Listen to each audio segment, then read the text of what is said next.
Hey guys, Troy Francis here with another video. Now look, we're in a pub in London, Friday night. It's pretty fucking busy and it's quite loud, so I'm hoping the audio on this is going to be good. I've just sat here for like an hour and a half or like 2 hours with my friend Paul. We shot a load of content, which you may have seen already, or maybe I'm going to save it, I'm not sure yet. We're going to have a look at the footage, but we had a really interesting conversation. We got pretty in-depth and talking about like quite a lot of fairly kind of personal stuff really, because this is a dude who's known me for like basically like 20 years. I met him through recovery because we're both in 12-step recovery groups together. So, you know, and he's had his ups and downs. Obviously, I've had my ups and downs as well.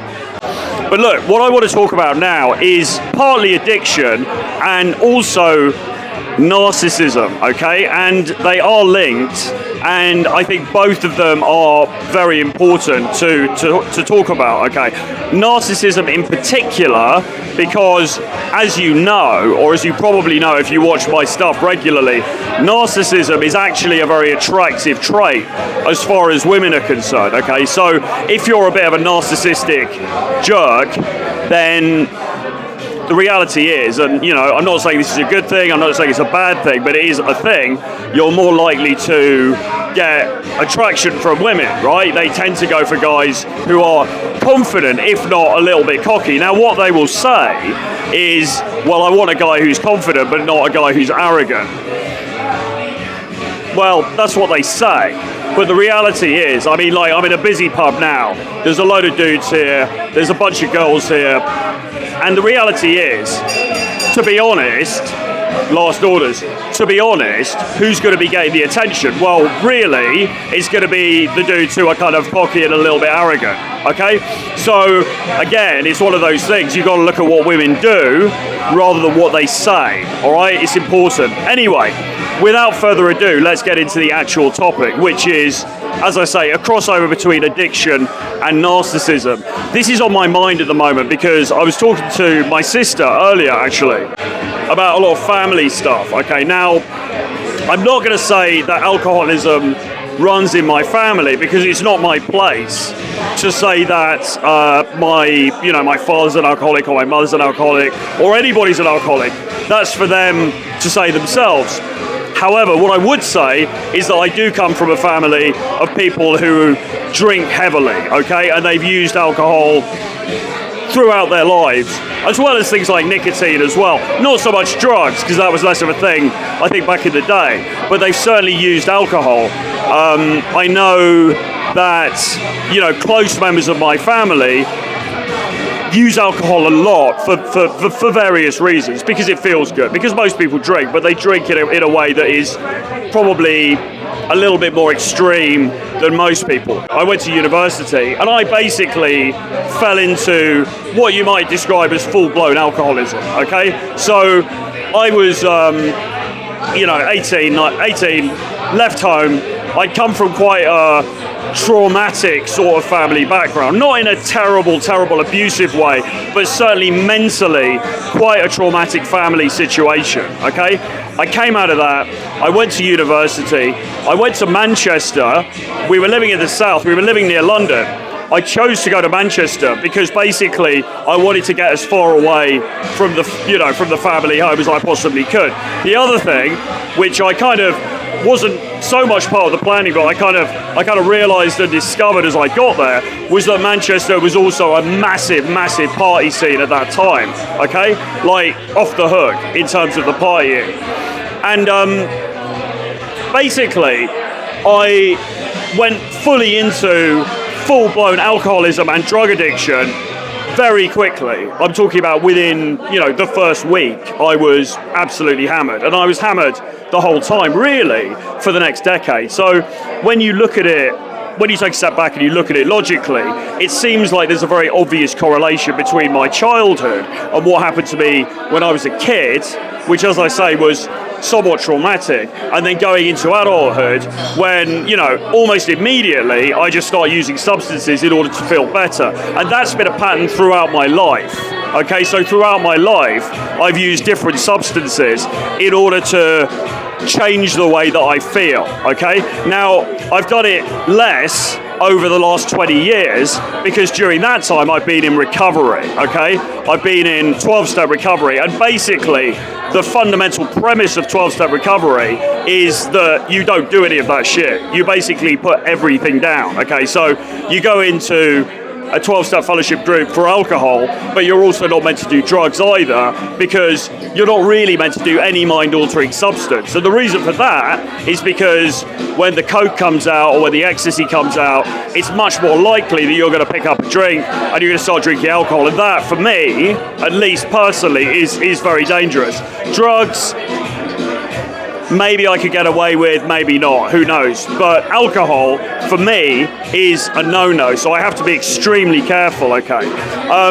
So after 10 years of very heavy drinking, very heavy partying, and very heavy drug use, I went into recovery and I stopped. So now I haven't done it for like 20 years or whatever, right? Okay, so that's a little potted history. But the reason why that happened to me, as I say, I mean, when you listen to people like Gabor Mate, for example, who's a Hungarian expert in addiction and these matters, he says, there's a great video, I might link it below, he basically says, look, the reality is most people who become addicts are, you know, they come from a traumatic background, okay? And that certainly fits in with my story and the story of a lot of other people I know who are in recovery, okay? What's all this got to do with you? Well, firstly, if you feel like you've got a similar sort of issue with alcohol or with drugs or even with food or even with shopping or spending money, or, I mean, a lot of us have or have had some kind of sexual addiction as well, like the chasing, the pursuit of sex, the pursuit of romance and attention can also in itself be addictive, all right? So that's another thing. There's process addictions as well. If you've got any of that stuff and you feel like it's a problem and you want to talk about it, you can reach out to me and we can have a conversation. You know, I'm here, I can help you because I've been through the thing and I've been through the recovery process as well. So you can email me. The best thing to do probably at the moment is my Gmail address, which is Troy Francis 7 Laws. That's the number 7 and then the word laws, LAWS, at gmail.com. Troy Francis 7 Laws at gmail.com, which is named after my first book, 7 Laws of Seduction, by the way. Anyway, what's this got to do with narcissism? Well, when you read the literature that comes with the 12-step recovery groups, there's some really interesting stuff in there, which I think would apply even to non-addicts, but it certainly applies to addicts. And one of the things is they spoke to the early pioneers of the fellowship, you know, of the organization, spoke to various doctors and medical experts. And one of these experts, these physicians, said what he noticed was most of the alcoholics that came into his care suffered from, or certainly had, a combination of childishness, very emotional sensitivity, okay, and grandiosity, all right? Grandiosity. It's an interesting word, isn't it? Childishness and grandiosity, plus emotional sensitivity. This is why, when you listen to stars, you know, pop stars, rock stars, talking about addiction, you'll often get people who talk about having a very big ego but low self-esteem. If you listen to early interviews with someone like Robbie Williams, for example, big pop star in Britain, who famously has been in recovery himself, he talks about this the whole damn time, okay? He talks about, like, listen, I've got a massive ego, but I'm also, you know, I also have very low self-esteem. So, you know, he has stage fright. He finds it difficult to go on stage. And then he performs in front of, you know, thousands and thousands of people, okay? And it's that weird combination. But to bring it back to the narcissism point, so when you, I mean, really, you could say grandiosity is a synonym for narcissism almost, I think. I mean, people might argue that point, but I think it's sort of the same thing. And I've always had this great propensity for grandiosity, okay?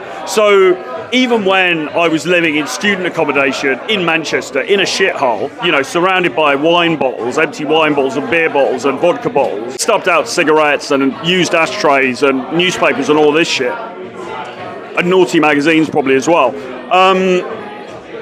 I would sit there drunk and off my head, thinking I'm fucking brilliant, thinking I'm a fucking god amongst men, okay? And there was no worldly reason for me to think that. There was no objective reason why I should think that, because really, I was kind of a loser, right? Because the material details of my life were not good, right? I was in a job. I managed to hang on to a job, corporate job, but I fucking hated it. And I was also almost fired because I was not doing any work, because I was drunk the whole time. I was in a relationship with a woman who was cheating on me, who I didn't want to really be with, but I was so codependent I couldn't get out of it. And I was living in a city that I didn't really want to be in, because really I wanted to be back in London. So even on that level, everything was wrong, okay? And on top of that, you know, my relationships with my family had all disintegrated. I had some friends, but they were very superficial, kind of like drinking buddies. They weren't like real, I didn't have deep, real friendships, okay? Everything, and also, when you're drinking a lot, okay, when you're using drugs a lot, it becomes like Groundhog Day, okay?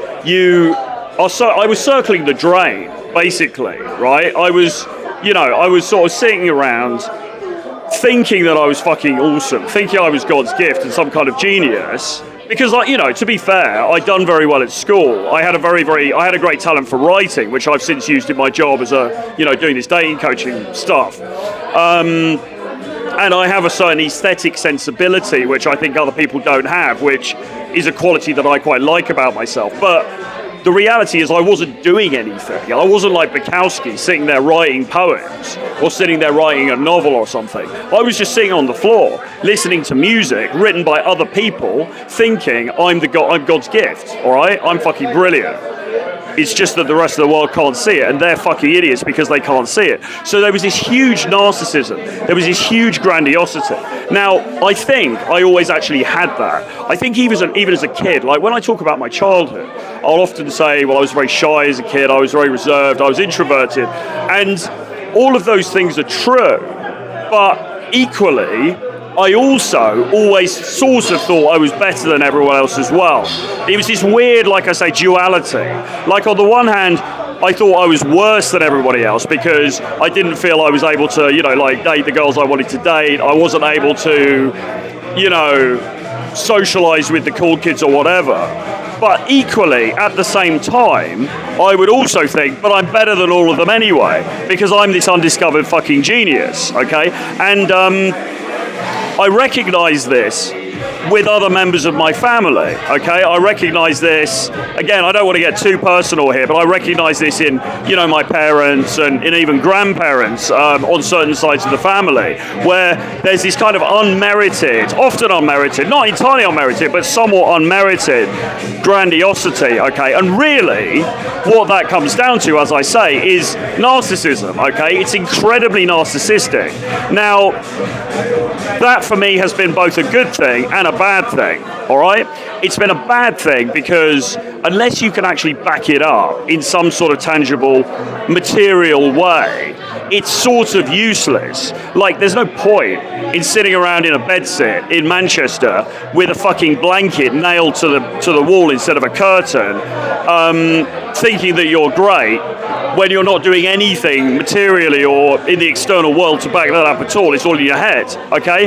Because obviously there's a huge mismatch between what you think about yourself and what the world thinks about you, and that is a problem, okay? Now, the reason that you're able to maintain that thought process is because it kind of comes down to a species of denial, really. It's like denial. It's like you deny reality, or you refuse to see reality. And again, I recognize this in other family members. I know, and other people that I know, people who maybe fallen on kind of hard times. They're not actually doing that well, objectively, in the real world, but they still think they're fucking brilliant, okay? So it's a bad thing because there's a mismatch, and probably on some level you're aware of that and you know that. But it could also be a good thing, because if you carry yourself with extreme confidence and you walk around like you're God's gift and you act like it, people will often tend to buy into that anyway. All right? So what happened for me was you can argue it was really bad, and it was really bad in many ways, but it was also kind of good, because what happened when I started to really started to drink, and I started to use other drugs, things like ecstasy at the time, basically MDMA, amphetamines, sometimes cocaine, whatever, plus drink, then I would go into a nightclub situation, I'd go into a social situation, maybe like this, or, a busy club. And the club scene in Manchester at that time, as I say, completely off the hook. I mean, it was fucking insane. It was brilliant.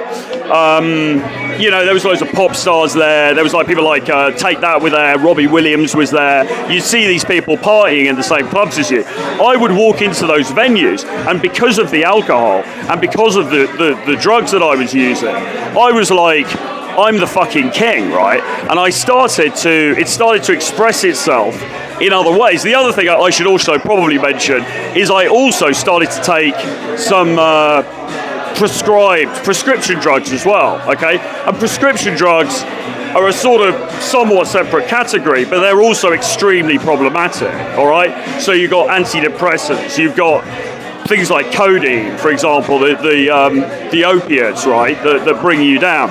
You've got sleeping pills. You've got things like diazepam or Valium or whatever, right? Start to use those as well, and there's this incredibly sort of toxic cocktail of stuff. And I was also smoking, right? On top of everything, I was smoking a lot of nicotine as well, which is, arguably, I mean, it's terrible for your health, but it arguably affects you less, but it still gives you that dopamine spike. So I was doing all of this stuff, and then I would walk into the club environment, and as I say, I was fucking bossing it, and it started to express itself in the way that I dressed. So I went from being a pretty kind of normie sort of a dude. I had an old jumper, my mum had bought me some jeans, a few shirts, a few t-shirts, whatever. Very, very just normie basic stuff. Within a few weeks, after I started taking this cocktail of drugs and doing all the drinking, I went out and I remember buying things like camouflage pants. I had this pink mohair jumper that I used to wear. I had things like silver jeans. I bought a pair of John Paul Gaultier trainers, platform trainers, which made me a bit taller, which was good, but they were also very cool. I had Vivienne Westwood t-shirts. I had a lot of stuff. I had a John Richmond long sleeve t-shirts with tattoos down the arms. And then I would buy things like fur coats. Like I actually owned a fur coat that I bought in a second-hand shop. I think at one point I bought one of those Jewish, those coats that Jewish people wear, very long, like black coat. I would wear that. I bought a robe, like a dressing gown, like the ones that I wear sometimes on videos today. Obviously not to wear out, but I would wear that around the flat, around the apartment, or the room, or whatever I was fucking renting. And so I would go out, and not so much jewelry, but I'd probably wear like necklaces, maybe like a bracelet, maybe rings and stuff like that. And then, on top of that, I also bleached my hair. Now, bleaching your hair at the time had become quite fashionable because Paul Gascoigne, the footballer, did it.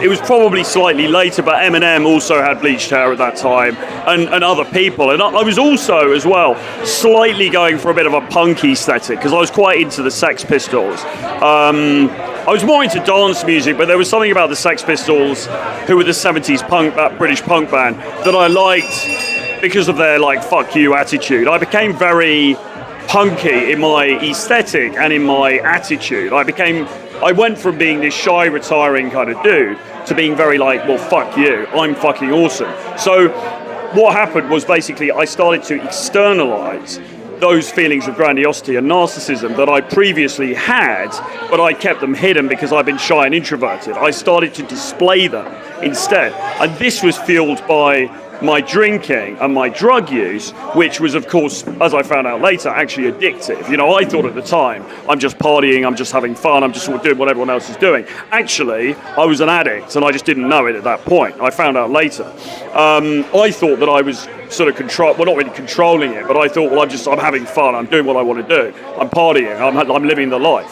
What I realized later was actually I was a prisoner to that stuff, and, this is the problem with addiction. You become a prisoner to the substances you're using, the behaviors you're engaging in. But anyway, putting that to one side, the important point is that I became this very like fuck you kind of character. And I wouldn't say aggressive as such, but I became much more confrontational, you know, with other people. I would walk out, I'm wearing a fucking fur coat in the middle of Manchester, which was quite a sort of rough kind of place at the time, quite a violent kind of place. There was a lot of gang stuff going on. I'm wearing a fucking fur coat and a pink mohair jumper.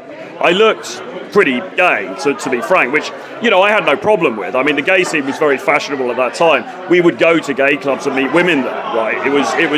It became quite trendy at that point to do that. So I didn't really have a problem with that. But, you know, I looked, nevertheless, quite gay in some ways, although I was also acting in a very masculine way, in a city that was, I mean, there was a big gay scene there, but it was also somewhat intolerant as well. I mean, there was a lot of intolerance at that time, a lot of homophobia. And I would wander around the streets wearing this stuff. And obviously, I would get reactions, and sometimes violent reactions. You know, I would get into fights, or I get beaten up, or I get punched in the face, or whatever. But I was just like, this is fucking awesome. This is just part of the vibe. At the same time, women, some women, not all women, but some women really fucking loved it. I remember one time, I was on my way home after a club, and I go into, there was no Uber then, so I go into a taxi place, like a minicab office, and there's a young couple there, right? There's a boyfriend and a girlfriend, and the boyfriend looks at me and he's like, oh, look at this guy, he's an F word, you know, whatever, you're gay, whatever.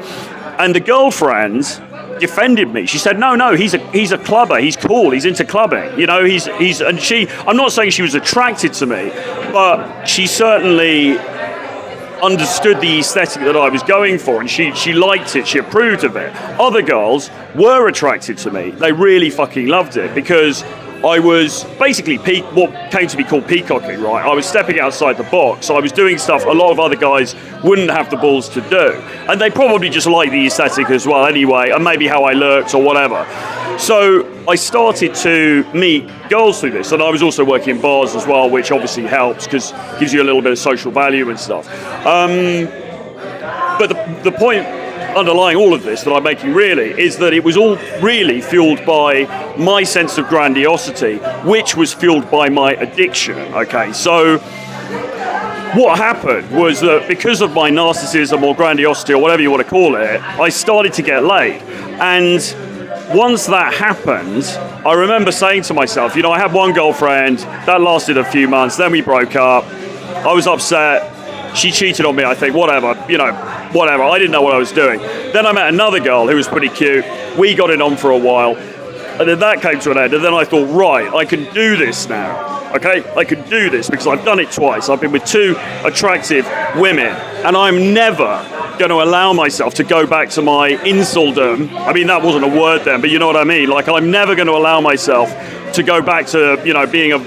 Right, basically what happened was my... battery ran out on my main camera, so I'm going to attempt to finish this video quickly on iPhone, so that's why there's a difference in probably how this looks. But all I was saying was basically my grandiosity, my narcissism, which was fueled by my addiction, ended up with me basically getting laid quite a lot, and that's how I learned the ropes of this stuff, okay? Because I was just going out, and I was also very horny, you know, I was very fueled by testosterone and the desire to date and to meet women. On top of which I had the grandiosity and so on and so forth. And that's really how I learned the ropes of this stuff. That was how I first, you know, became proficient with dating and with women and all of this stuff. Now, it was very untutored. And then what happened was the game came out in 2004, 2005. I learned from that, and then some online forums, I learned about, okay, so there can be a technique to this. I can apply some actual technique to this stuff, and I can like actually, you know, make what I'm doing more efficient, okay? But I didn't learn that till later. But what was valuable about that early time was I was doing a lot of reps, I was doing a lot of approaching, okay? And getting a lot of rejections, but also getting a lot of success as well. And so it's a double-edged sword, right? So narcissism, grandiosity, I mean, addiction is a bad thing. It fucks up your life, okay? But there was this kind of weird plus side for it, for me, which was that because of this element, because of this character element that seems to come through as part of it, I was able to harness that and put it towards something that, you know, you could in hindsight say was a waste of time. I should have just been building a business. But it did teach me a lot about human dynamics and social and sexual dynamics. And so in some ways, well, you know, you can't regret the past. So I am grateful for it. Would I do things differently now? Yeah, probably. But it is what it is. Anyway, I just wanted to kind of make a video to really talk about this because I think it's really interesting. I think narcissism is a fascinating subject anyway, and the effect that it has on you as far as dating is concerned is also very interesting. I'm not suggesting for a moment that anybody goes out there and becomes a cokehead or becomes an alcoholic or anything like that. That's a fucking stupid thing to do. But you need to be aware that basically, if you think highly of yourself and you have this certain degree of grandiosity, it will help you in the dating marketplace. But on top of that, you need to have a why. You need to have the desire to go out there and make things happen, okay? And so with those things coupled together, that's how I first got into this stuff, and I first started to become proficient, and that's ultimately how I started to, you know, I started teaching it, and it became my job. Anyway, hope you enjoyed the video. Give me a like, do subscribe to the channel, leave a comment below, let me know what you think of this. Hope the audio wasn't too bad. I'll see you guys again very soon. Bye-bye.